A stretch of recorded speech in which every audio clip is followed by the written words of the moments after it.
Hello, everybody, and welcome to the third edition of the GhostyFilms podcast.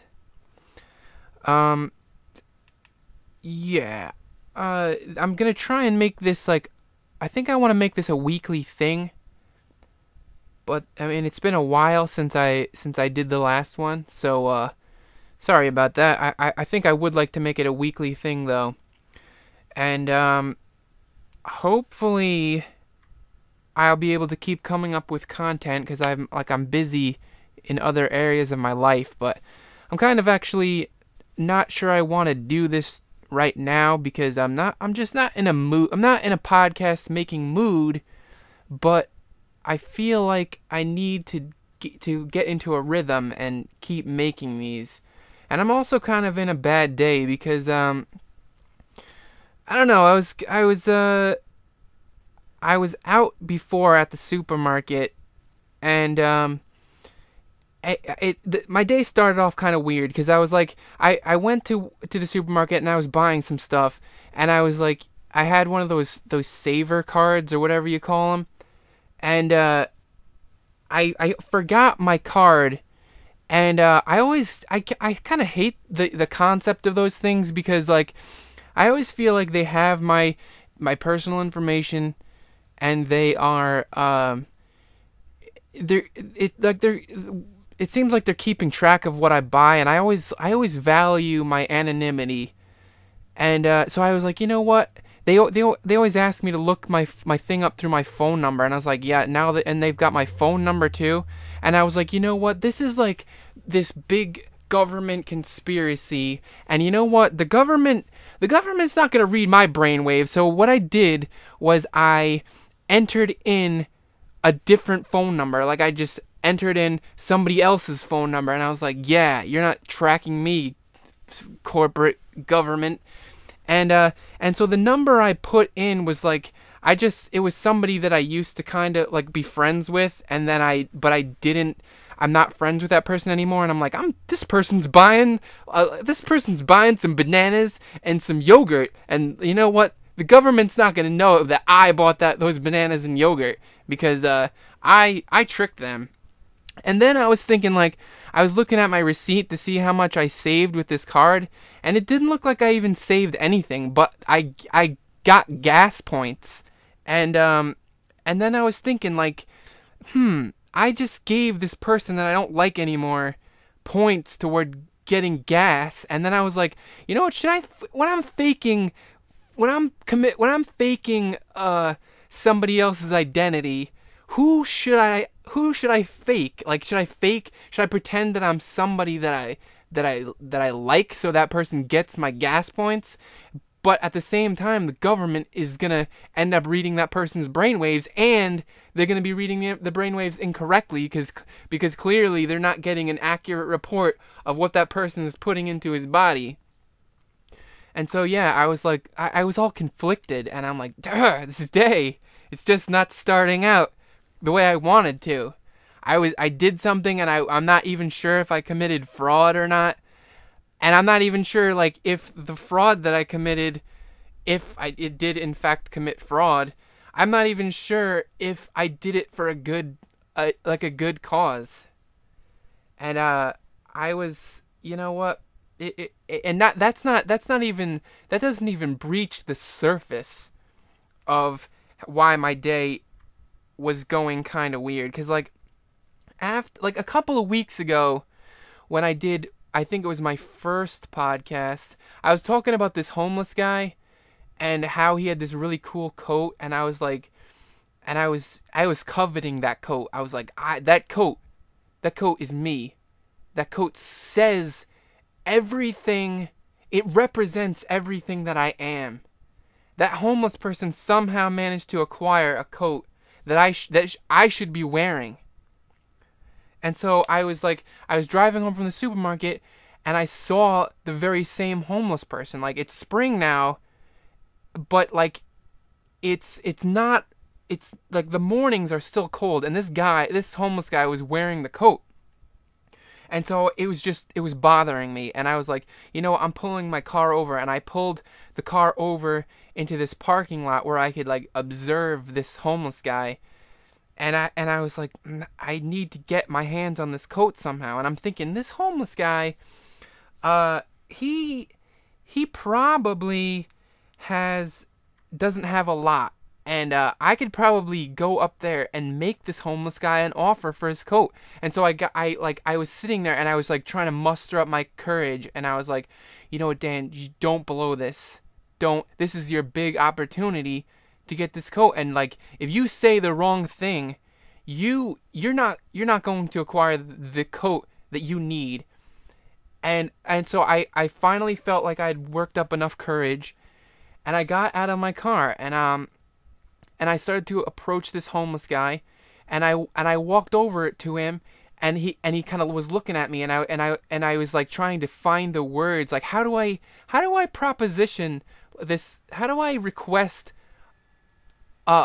possessions from a homeless guy? And I was just like, I was sitting there and I was trying to think of what to say, and I was like looking at him, and he was looking at me, and our eyes were locked, and I just couldn't think of what to say, and I was like, and like my inner voice was like, Dan, you're blowing this. You are blowing this. And like more time passed, and I was like, way too much time has passed, and I was like, I just panicked. I started stuttering and stammering, and I knew that I'd blown it, and I turned around and I ran as fast as I could away from this homeless guy, and yeah, I was like an it was weird because I was like an Olympic athlete. I was running as fast as I could, and there was like this little guardrail like in between the divider where this like the homeless guy was standing on the divider between two lanes, and I ran across the street, and there was like this guardrail, and I jumped over that like an Olympic hurdler, and then I got in my car, I slammed the door, I started up my engine, and I put it in reverse, and I peeled out of there and sped down the street, and I was like thinking, smooth, Dan, really smooth, and I was feeling pretty bad because I could feel the coat's aura, I could feel the magnetism of that coat pulling toward me, and I was just so, I was really depressed, and then I got home, and I was thinking, like, it's spring now. That homeless person's coat wearing days are limited. They are almost over. I gotta get my hands on that coat, and I have to do it fast. And I don't know. Next time, I'm gonna have to man up and get this thing done. I almost wish that I could just like chest bump everybody through the internet to like get me like the manliness that I need in order to do this. But you know what? I still haven't even breached the surface of why my day is going so badly, because like I was all excited about doing this podcast today, because I was getting back on track, and these first two things happened, and and then like this third thing happened. Like I came home, and the dog Tucker had gotten into the garbage, and he'd spread garbage all over the lawn, and I was picking up disgusting garbage, and I was just resenting the dog, and I'm like, this freaking dog spreading like garbage and disgusting rotting things all over the garbage, and I'm picking all this stuff up with my bare hands, and I'm thinking like, what a dick move, dog, dick move. And I was picking up things with my bare hands, like rotting, disgusting banana peels and chicken bones and like just all kinds of stuff. And I was, what bothers me more is that I can't even get revenge on this dog. Like, he doesn't have any nice things that I can break. Like, if I broke up his bone, it doesn't matter to him. He'd just eat it. If I took his little like octopus chew toy and like ripped one of the arms off, he doesn't care. He rips them apart himself. And so I was thinking, like, how do I get revenge on this dog? Like, how do I just get revenge on him and just ruin his day the way that he kind of like ruined 1/3 of mine? And so I came in, and he just came up like he was like just like he was all happy to see me. Like you know how sometimes dogs they look at you and it looks like they're smiling, and I'm like, you know what, dog? You, I was just like I even cursed at him, and he was just sitting there like just like looking like he was smiling, and I was like, you know, and I started to like just like give him a stern talking to, and you know what, he didn't even care. Like he was looking at me as if like I was saying encouraging words to him, and he didn't even care. Then he started licking himself, and I felt it was almost like a slap in the face, honestly.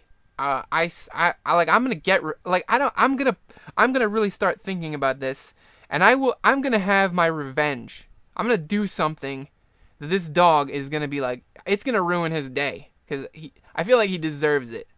You know, sometimes animals, they've been getting a free pass for too long. All right, so I complained about some things now. Maybe I'll do something productive now. Yeah, you know what? I only have one letter today, but I'm gonna go through it. Let's get this over with, and maybe next time my podcast will be a little bit more, a little bit like the mood of it will be a little bit better, cause honestly I'm kind of I'm not feeling it today, but I wanna get in shape to do some stand up or something, and I feel like I need to like practice being comfortable speaking into microphones and like, you know, dealing with these concepts. But anyway, the first letter goes, "Dear GhostyFilms, for a few years now, my son has been bugging me to play chess with him. For the longest time, I've been beating him, but just recently he managed to win." Wow, that's a big moment in like a young chess player's life, when he like manages to beat his father for the first time. All right, so he continues. "I was so upset that I flipped the board in the air and accused him of cheating. It was the only way I could save face after being humiliated like that." Yeah, I mean, yeah, I guess so. Like, cause you know, he looks up to you as a superior player, and like maybe, I don't know, maybe that like, you know what, I don't know what that did. But he continues, he goes, "After thinking about my behavior for a while, I wondered if I should have pretended that I let him win. Did I make a mistake? Which option would have made me seem cooler? Top Dog." Well, Top Dog, usually sons think that their fathers are pretty cool already. I'm not sure how that, like your reaction to his winning affected that. Like, usually they think they're pretty cool until they reach their teenage years, where they start to like hate everything you do. Like, they hate your guts and are pretty much disgusted by you. But here's what I think you should do instead. Like, it's like right now you're thinking about the past and what you should have done. I'm gonna help you be productive and help you to look forward into the future. So like, cause the future, that's what you can change. So I'm gonna give you some advice that will help you deal with this in like future competition. So here's what I think you should do in order to mend your relationship with your son and start to move forward and put one foot in front of the other. So what I think you should do, you need to learn a few games that he would never even think of playing on his own. Practice a few weeks in advance until you're really good at these games, and then invite him to play. And when you beat him, don't play that game again. You already won. You destroyed him. And then always have a few new games lined up, so that you've practiced without him knowing. So before you let him win, before you play him the first time, you can you practice them before you play him the first time, and then you just crush him, and then you're guaranteed to crush your son and knock him off his high horse, because it really sounds like your son.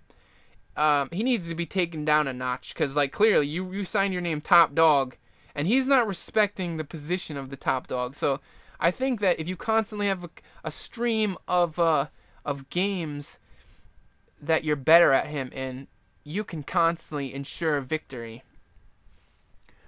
All right, so yeah, I think I'm gonna end the podcast there. Hopefully that helped some people out, and hopefully it was entertaining on some level, despite all the weird things that happened today. All right, so thanks for tuning in. Bye.